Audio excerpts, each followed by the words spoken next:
एक नगर के बाहर एक गुरुकुल में दो शिष्य शिक्षा ग्रहण के लिए आए थे। एक सेठ जी का लड़का था नाम विवेक और दूसरा साधारण किसान का बेटा राम। दोनों ही गुरुकुल में शिक्षा प्राप्त व जीवन निर्माण के उद्देश्य से वहां अध्ययन हेतु आए।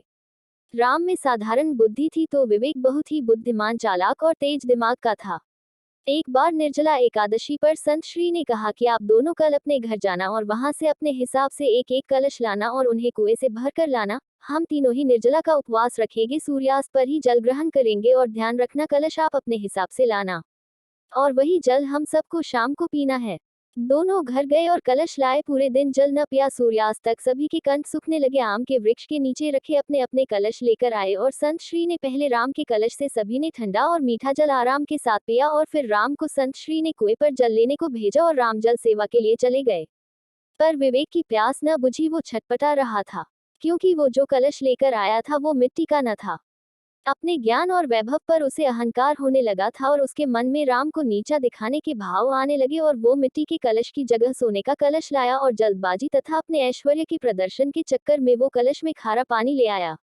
अब एक तो पानी गर्म था और ऊपर से खारा पानी था, इसलिए उस पानी को पीना तो दूर वो मुंह में भी न ले पाया। और जब संत श्री ने उसकी तरफ देखा तो विवेक अपने अपराध को समझ गया और वो संत श्री के चरणों में जाकर क्षमा प्रार्थना करने लगा। तो संत श्री ने उसे बड़े ही प्यार से समझाया, बेटे विवेक, जिंदगी का जो महत्व वास्तविकता में है वो प्रदर्शन में नहीं और किसी को नीचा दिखाने का भाव अपने मन में न रखो। वत्स, किसी को भी तुच्छ समझने की भूल न करो। वत्स, तुमने मिट्टी के कलश को तुच्छ समझकर उसकी अवहेलना की और सोने के कलश को वरीयता दी और प्रदर्शन के चक्कर में उसमें खारा पानी ले आए, पर वो कलश, वो पानी तुम्हारी प्यास को शांत न कर पाया। हे वत्स, यदि जीवन में मिठास चाहते हो तो मन में बसी खटास को अर्थात अहंकार को हटा दो वत्स, क्योंकि अहंकार से दबा इंसान कभी ऊपर नहीं उठ पाता है वत्स। हे वत्स, जीवन की जो सौंदर्यता सादगी और वास्तविकता में है वो प्रदर्शन और अहंकार में नहीं। हे वत्स, जीवन की मिठास किसी को बड़ा समझने में है, न कि उसे नीचा दिखाने में। हे वत्स, यदि वास्तव में ही सफलता चाहते हो तो सबको सम्मान और प्रेम देते हुए सबका उत्साह बढ़ाते हुए चलो। और फिर विवेक ने गलती न दोहराने का संकल्प लिया।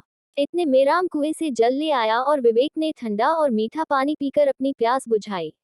एक बात हमेशा याद रखना कि सादगी और प्रेम में मिठास का निवास है, तो उपेक्षा और अहंकार से जीवन कसला और खारा हो जाएगा। इसलिए सभी को मान देते हुए, सभी का उत्साह बढ़ाते हुए सत्यपथ पर आगे बढ़ते चलो।